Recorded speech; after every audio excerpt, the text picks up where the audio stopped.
Bismillahirrahmanirrahim. Assalamualaikum warahmatullahi wabarakatuh. Innal hamdalillah nahmaduhu wa nasta'inuhu wa nastaghfiruh wa na'udzu billahi min shururi anfusina wa min sayyiati a'malina. Man yahdihillahu fala mudilla lahu wa man yudlil fala hadiya lahu. أشهد أن لا إله إلا الله وحده لا شريك له وأن محمدا عبده ورسوله يا أيها الذين آمنوا اتقوا الله حق تقاته ولا تموتن إلا وأنتم مسلمون وقال يا أيها الذين آمنوا كتب عليكم الصيام كما كتب على الذين من قبلكم لعلكم تتقون وقال النبي صلى الله عليه وسلم من صام رمضان وفي رواية من قام رمضان إيمانا واحتسابا غفر له ما تقدم من ذنبه أو كما قال صلى الله عليه وسلم. أما بعد, alhamdulillah summa alhamdulillah ma'asyiral muslimin wal muslimat jemaah salat Aisyah dan tarawih Masjid As-Safi yang dirahmati oleh Allah Ta'ala. Semoga kita masih semangat untuk sama-sama mendengarkan beberapa mutiara dari ayat Allah dan hadis-hadis Nabi Muhammad sallallahu alaihi wasallam. Tidak berpanjang lebar jemaah sekalian, kultum atau kajian singkat kita pada malam yang berbahagia ini adalah kita mengangkat tema dunia ini sudah tua. Kita hidup tidak dipungkiri adalah di penghujung zaman, di penghujung akhir umur dunia ini. Nabi Muhammad sallallahu alaihi wasallam dalam riwayat yang sahih sallallahu alaihi wasallam bersabda, "Bu'istu ana was-sa'ah kahataini." Diutusnya aku, kata Nabi Muhammad sallallahu alaihi wasallam, dengan hari kiamat. Jarak diutusnya aku dengan hari kiamat seperti ini, kata Rasulullah. Beliau mengacungkan jari telunjuk dan tengah kemudian dirapatkan. Jadi begitu sangat dekat, sangat dekat. Sangat begitu dekat dengan diutusnya Rasulullah, berarti kita telah hidup di penghujung akhir zaman dan dunia ini berarti sudah sangat tua. Dunia ini sudah sangat tua.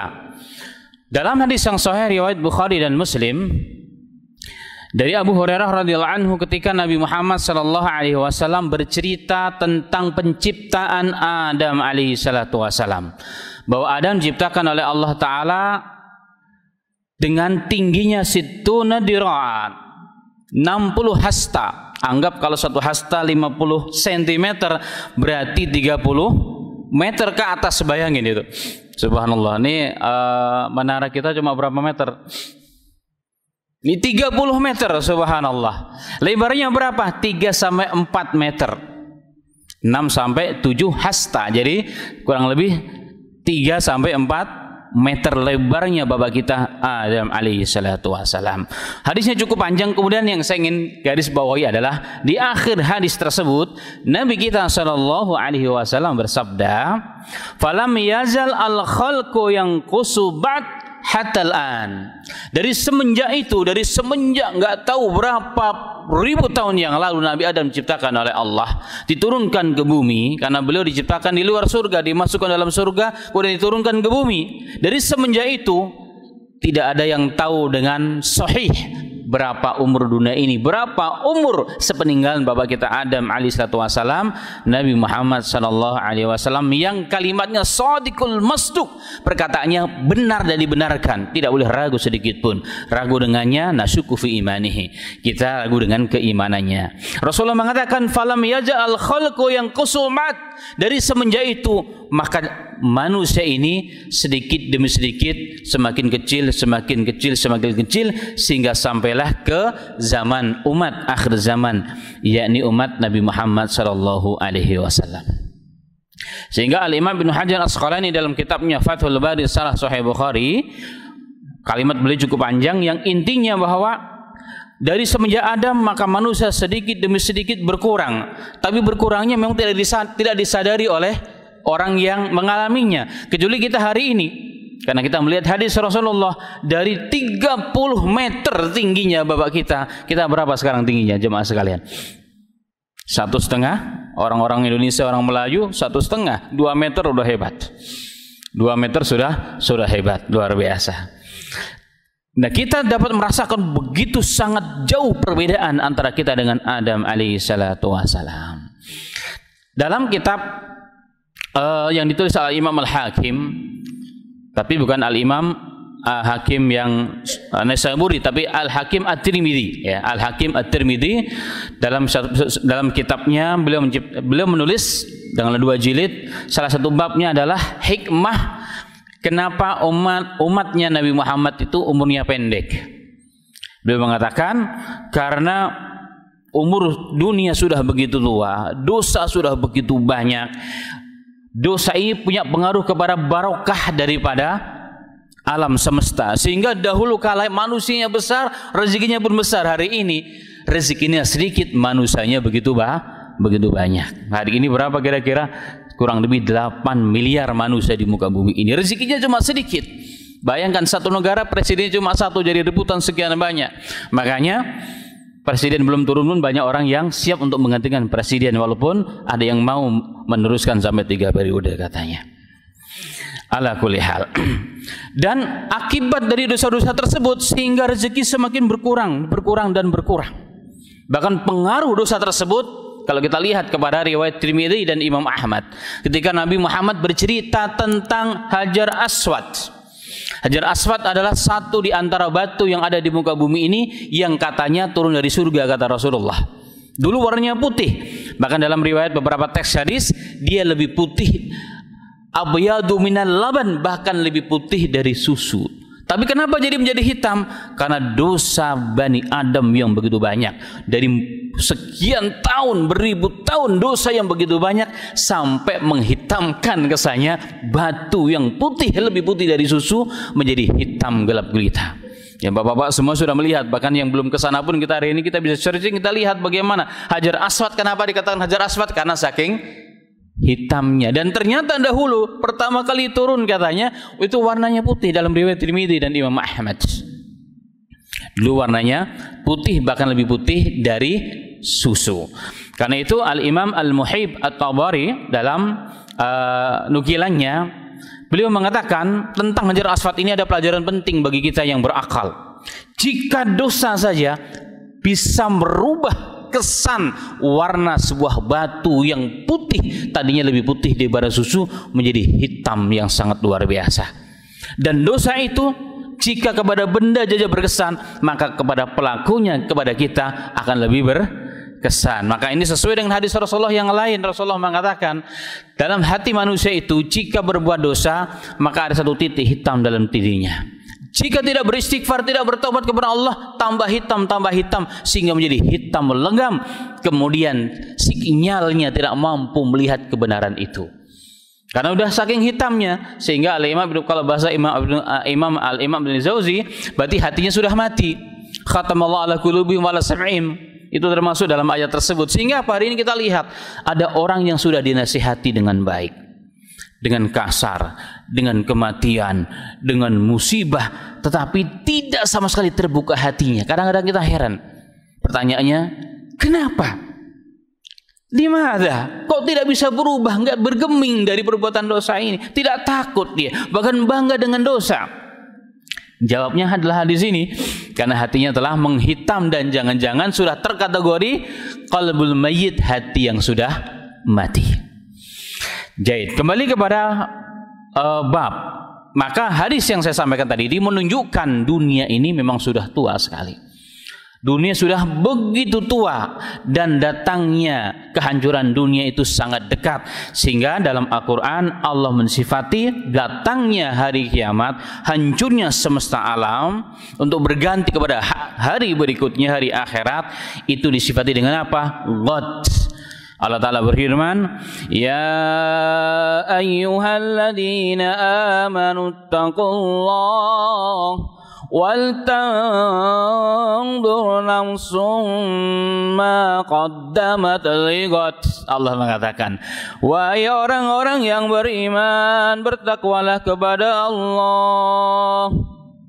Wal tanzur nafsum ma qaddamat lighad, dan perhatikanlah dan lihatlah apa yang kau persiapkan untuk hari esok.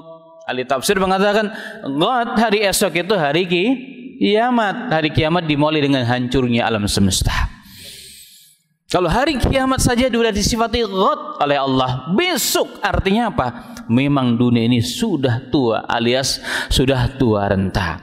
Sehingga dalam ayat yang lain Allah mengatakan, ata amrullahi fala tastajilu, telah pasti kedatangan hari kiamat. Kata Allah, ya, ketetapan hari kiamat telah datang, pasti akan datang. Maka jangan minta disegerakan, karena Anda belum siap untuk itu. Itu disebutkan dalam surat An-Nahl. Dalam ayat yang lain Allah mengatakan, wa ma amrus sa'ati illa kalamhil basar au aqrab au huwa aqrab. Tidaklah kejadian hari kiamat itu seperti kedipan mata, atau dia lebih cepat dari itu. Dan ini semua adalah gambaran dari Allah, dari firman Allah Subhanahu wa taala, bahwa kita hari ini, saya dan antum dan kita semua telah berada di penghujung dunia. Dunia ini sudah sedikit rezekinya dibagi-bagi sekian banyak makhluk, ma'asyiral muslimin. Maka pantaslah kau persaingan hidup begitu luar biasa. Kita hidup di akhir zaman. Dan kita lihat beberapa hadis yang menunjukkan hal tersebut.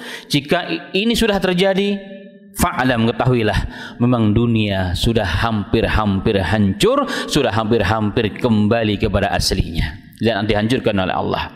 Dalam hadis yang sahih Nabi Muhammad SAW bersabda, riwayat Muslim, la taqumus sa'atu hatta ta'udal ardul arabi murujan wa anhara. Tidak akan datang hari kiamat sehingga Jaziratul Arab, Jaziratul Arab atau semenanjung Arab, itu meliputi Yaman, Arab Saudi, Uni Emirat, ya, termasuk kemudian Sultan Mamlakah Sultan Oman, itu termasuk Jaziratul Arab. Yang hari ini kita lihat secara umum, Jaziratul Arab adalah bumi yang kering kerontang. Dan Rasulullah mengatakan tidak akan datang hari kiamat sebelum negara-negara ini berubah menjadi apa? Murujan wa anharaya ta'udu, kembali menjadi bumi yang hijau yang akan mengalir dalamnya sungai-sungai sebagaimana sebelumnya. Nah, kalimat Rasulullah ta'udu, kembali, berarti dahulu memang seperti itu. Walaupun hari ini seperti ini kondisinya. Kita lihat hari ini, beberapa tahun akhir ini negara Jazirah Arab dihebohkan dengan beberapa peristiwa terkait dengan hadis turunnya salju, hujan es, ya kan? Kemudian hujan yang begitu sering dan begitu lebat sehingga banjir di mana-mana. Ini semua jelas merubah kondisi alam di sana. Makanya kalau kita searching di Google, kita lihat di searching Google Map, negara-negara Jaziratul Arab sudah mulai menghijau. Ditambah lagi ini di masa Saudi Arabia, MBS, ya, Muhammad bin Salman, beliau sedang melakukan program yang dianggap penghijauan terbesar di dunia ini. Beliau sedang melakukan penghijauan terbesar di dunia ini dengan proyeknya yang sangat luar biasa, ya, dengan proyek yang sangat luar biasa, Green Riyadh Project, di mana akan ditanam 7,5 juta pohon. 7,5 juta pohon. Kita lihat, satu pohon di Saudi itu satu keran. Beberapa tahun yang lalu, masih ingat awal-awal saya masih kuliah di sana, ada teman mukimin yang cerita kepada saya, ada tetangganya, dia bercerita kemarin habis nabrak sebuah pohon dan dia harus menggantikan pohon tersebut seharga mobil. Kenapa? Karena memang sangat susah untuk tumbuh pohon di wilayah itu di zaman itu. Tapi hari ini kita lihat ma'asal muslimin, Masya Allah, di semua jalan negara Arab Saudi lah, kita bicara Saudi yang memang kita sering ke sana Bapak sekalian, di kanan kiri sudah mulai menghijau. Bahkan di Riyadh sendiri, ya tadi MBS sedang mempersiapkan Riyadh sebagai satu di antara 100 kota di dunia yang akan menjadi kota terbesar dan terindah yang diakui oleh dunia. Sehingga beliau melakukan proyek ini yang sangat luar biasa. Bahkan beliau menyiapkan 100.000 semak belukar di kanan kirinya wilayah sana. Semak belukar, kalau orang Indonesia mah susah ingin menghilangkan semak belukar, di sana dengan susah payah ingin menghijaukan Arab Saudi. Bahkan subhanallah di beberapa wilayah di sana juga bahkan sudah seperti di puncak. Air sudah deras mengalir di beberapa wilayah, di wilayah Arab Saudi sudah seperti puncak. Di mana kalau di siang hari itu mencapai 20 sampai 30 derajat Celcius, di malam hari pasti di bawah itu 15 sampai 20. Nah, fenomena ini menunjukkan benar sabda Rasulullah SAW, ini tanda-tanda negara Arab akan kembali menjadi hijau. Ditambah lagi dengan perubahan iklim, kutub utara yang mulai bergerak ke kutub selatan. Itu juga merupakan salah satu proses alam yang akan menguatkan sabda Nabi kita Muhammad sallallahu alaihi wasallam. Dan jika kita kembali kepada judul bab kita, ini sudah terjadi dan terus akan nampak ini terjadi, maka benar bahwa kita sudah berada di penghujung dunia. Allahu Akbar. Yang kedua, bukti yang kedua, hadis riwayat Bukhari dan Muslim, hadis dipanggil hadis Jibril, hadisnya cukup panjang, di mana Jibril berpakaian putih, serba putih, rambutnya putih, datang kepada Rasulullah bersimpuh, bertanya tentang beberapa hal. Di antaranya bertanya tentang kapan hari kiamat. Maka Rasulullah mengatakan, wahai orang yang bertanya, sesungguhnya yang kau tanya tidak lebih tahu daripada yang bertanya. Artinya, walaupun engkau makhluk paling dekat dengan Allah, saya manusia paling mulia di sisi Allah, kita sama-sama kagak tahu tentang kapan datangnya hari kiamat. Tapi aku tahu apa itu tanda-tanda dekatnya hari kiamat, kapan akan hancur dunia itu. Satu di antaranya kata Nabi sallallahu alaihi wasallam adalah wa antara al-khufata urata ala tari'asya yatatawaluna fil bunyan. Jika kau telah melihat orang yang tidak beralas kaki, yang telanjang bulat, yang tidak pakai sendal, alias para pengembala kambing, pengembala unta di wilayah itu sudah berlomba-lomba membangun gedung-gedung pencakar langit, kata Rasulullah mengatakan, ketahuilah Anda telah berada di penghujung dunia. Kita lihat, ya, kita lihat jangan di sini, kita lihat ke sana dulu, ya kan. Dubai adalah negara Uni Emirat yang pernah mempunyai gedung yang paling tinggi di muka bumi ini. Yang paling tinggi di muka bumi, berapa yang kira-kira berapa tingginya? 818 meter. Subhanallah. Di mana di dalamnya terdapat 30 ribu rumah dan 9 hotel termewah yang pernah ada di muka bumi ini. Itu Dubai. Tapi sekarang mau dikalahkan dengan Saudi Arabia. Di sekeliling kanan kiri Haramain pun luar biasa, ya, apa namanya, hotel-hotel pencakar langit. Bahkan salah seorang pangeran yang terkaya katanya, ya, salah seorang pangeran terkaya yang ada di Saudi, Pangeran Al-Walid bin Talal, beliau sedang membangun gedung tertinggi yang ada di muka bumi ini, lebih daripada yang ada di Dubai tadi. Lebih dari yang ada di Dubai, yaitu Al-Burj Al-Khalifah, itu akan dikalahkan dengan gedung yang sedang dibangun oleh Pangeran Al-Walid yang setinggi lebih dari 1000 meter, 1 kilo, lebih dari 1 kilo ketinggian gedung tersebut. Ma'asyiral muslimin, udah kebayang kita kayak lihat dunia kalau naik ke sana. Masya Allah.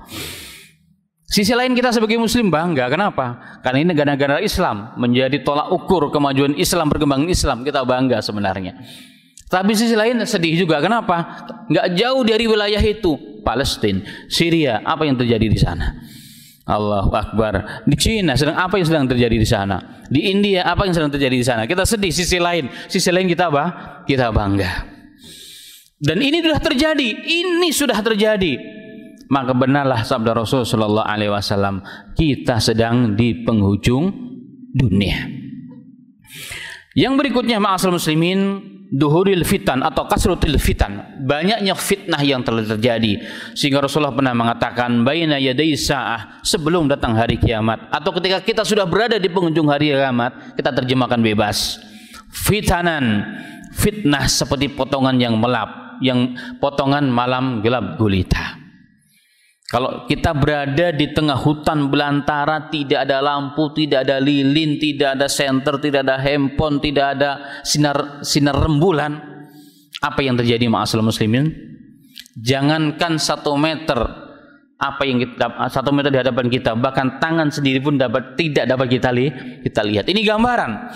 Sebelum datang hari kiamat ada fitnah yang begitu gelap luar biasa. Akibatnya apa? Yang hak itu tidak jelas, yang batil itu juga tidak jelas. Bisa jadi batil menjadi hak, hak menjadi batil, yang benar itu didolimi, yang dolim dibenarkan. Sehingga apa yang terjadi? Agama ini menjadi permainan. Akidah bisa dijual belikan. Sehingga lanjutan hadis tersebut Rasulullah mengatakan, yusbihu rajulu fiha mu'minan. Di pagi hari seseorang itu mukmin, bukan muslim, mukmin. Itu derajatnya lebih tinggi dari seorang muslim, ya kan? Apa yang terjadi? Di pagi dia mukmin, di sore dia sudah kafir. Kemudian kebalikannya, di sorenya dia masih mukmin, di paginya dia kafir. Apa yang terjadi? Rasulullah mengatakan, yabi'u dinahu bi aradi minad dunya. Karena dia menjual, menggadaikan akidahnya. Hanya dengan 1 miliar ya sudah deh. Dengan 1 triliun bahkan ya sudah deh, nggak apa-apa kita sholawatan di dalam gereja. Ini yang terjadi ma'asyiral muslimin. Apakah ini sudah terjadi? Sudah di hadapan mata kita. Berarti benar kita sudah di hadapan mata kita. Baik. Kemudian ada hadis lain. Rasulullah SAW mengatakan, apabila banyak wanita yang berbaju tapi telanjang, kemudian banyak orang ke masjid seperti naik rumah, itu sudah disinyalir, dinubuahkan bahwa akan banyak mobil-mobil sampai ke masjid. Jika ini sudah terjadi, kita sudah berada di waktu yang sudah dekat dengan hari kiamat. Rasulullah SAW mengatakan, satakunu fi akhiri ummati, akan datang nanti di akhir umatku ini orang-orang di mana mereka naik seperti naikkan berada di singgasana mereka, ya, naik, kemudian mereka diparkir di mobil-mobil. Kemudian yang kita naiki, yang dinaiki oleh orang-orang tersebut seperti di rumah-rumah mereka, singgasana mereka, tapi berjalan, dan mereka diparkirkan di depan masjid-masjid, kemudian mereka turun, mereka melakukan sholat. Ini sudah terjadi. Itu gambaran dari Rasulullah SAW adanya mobil. Hadisnya sahih. Hadisnya sahih, ya, riwayat Ahmad dan lain sebagainya. Kemudian yang kedua, kata Nabi Muhammad sallallahu alaihi wasallam, dan akan muncul di akhir zaman nanti nisa'uhum kasiyat ariyat ru'usahunna kasnabil bukhtil asf, ila akhir hadis. Tetapi perempuan-perempuan mereka berbaju tapi telanjang, alias berbaju tapi tipis, berbaju tapi bukan untuk menutupi aurat, untuk mempercantik diri. Kan begitu yang ada sekarang. Hijab itu adalah untuk menutupi kecantikan, tapi hari ini hijab itu untuk mempercantik diri, jadi fashion. Itu yang terjadi. Ini semua sudah terjadi ma'asyiral muslimin. Benarlah sabda Rasulullah, kita sudah di penghujung jalan. Baik, yang terakhir, Nabi Muhammad sallallahu alaihi wasallam bersabda, yakunu fi ahadihi al-ummah fi akhir zaman rijal yakhruju rijalu min hadhihi al-ummah fi akhir zaman ma'ahum siyatu ka'anna adnab al-baqar yaqduna fi sukhtillah wa yaruhuna bi ghadabihi. Hadis sahih. Akan datang di akhir umatku, kata Rasulullah, berarti di penghujung zaman, ketika kita sudah berada di dunia yang sudah tua renta, akan keluar di pagi hari daripada umatku dalam kemurkaan Allah, pulangnya pun dalam kemurkaan Allah. Apa yang dilakukan? Dia selalu membawa kemana-mana seperti buntut atau ekor sapi. Untuk apa? Untuk mukulin rakyat. Untuk mukulin rakyat. Hadis ini selalunya oleh ulama dimasukkan kepada tanda-tanda, hadis ini diriwayatkan oleh para muhaddisun, dimasukkan ke bab bahwa di akhir zaman ini nanti akan banyak kasratu a'wanul dzulmah, banyaknya penolong-penolong kezaliman. Jadi kedoliman itu akan muncul dan banyak penolongnya ternyata. Dan penolong-penolongnya ini berangkatnya dimurkai Allah, baliknya dimurkai Allah. Ini penolongnya doang ini, apalagi yang dolim.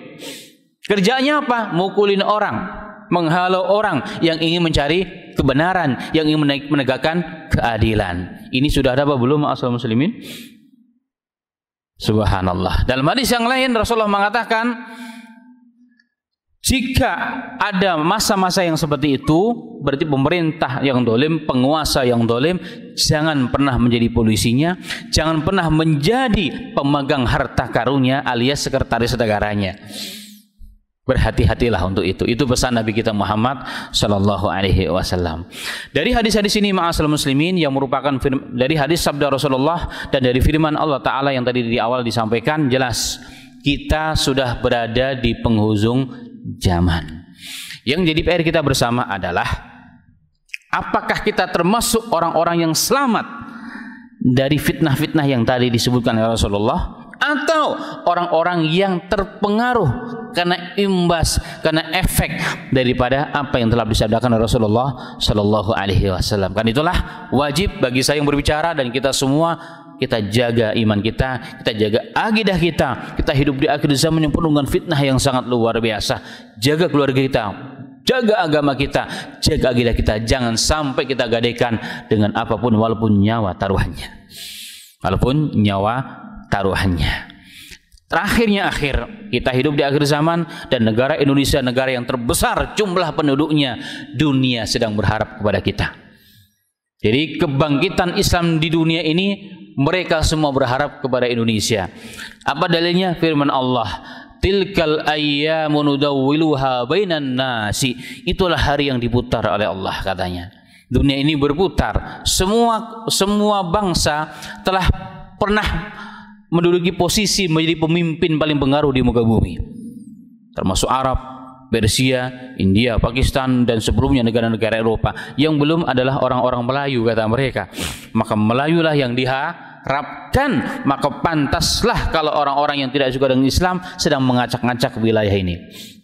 Karena kalau ini bangkit, Melayu bangkit, semua akan bangkit. Saya teringat seorang guru kami, Syekhul Hadis, yang mengajarkan kami hadis, Syekh Abu Umar Al-Pakistani, beliau mengatakan ketika melihat semangat orang-orang Melayu ini belajar, mereka mengatakan, wallahi kata beliau, saya yakin Islam akan bangkit dari timur, dari Melayu, katanya, Indonesia, Malaysia, dan Thailand, kata beliau. Itu pesan beliau kepada kami. Kami jadi semangat, kami jadi merinding saat itu ketika mendengar kalimat beliau dengan begitu semangat, memberikan semangat kepada kami. Semoga demikian ma'asal muslimin, saya dan antum dijadikan oleh Allah sebagai motor-motor penggerak kebangkitan Islam era kedua di akhir zaman ini, dan insya Allah kita akan mendapatkan pahalanya dan sisi dan kedudukannya di sisi Allah Subhanahu wa taala. Demikian yang bisa disampaikan pada kajian singkat ini, semoga bermanfaat bagi saya dan kita semuanya. Wafaqna wa iyyakum lima yuhibbu wa yarda, walhamdulillahirabbil alamin. Assalamualaikum warahmatullahi wabarakatuh.